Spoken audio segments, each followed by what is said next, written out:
the dramatic construction accident.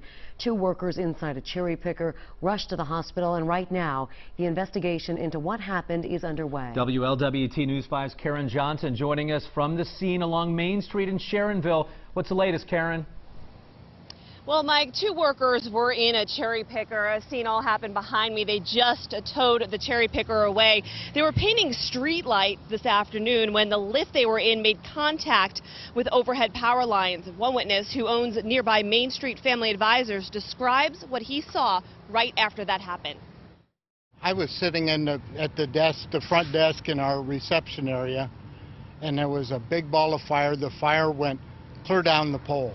Okay, I don't know if it was a wire or what, but it was a pretty big ball of fire. When he ran out of his office at the corner of Main and Walnut, Richard Villers says he saw the 2 workers still in the bucket. He called 911 and raced down to the fire department. One guy was able to still manage the bucket, but the other guy was on the floor of the bucket. He didn't look like he was in very good shape.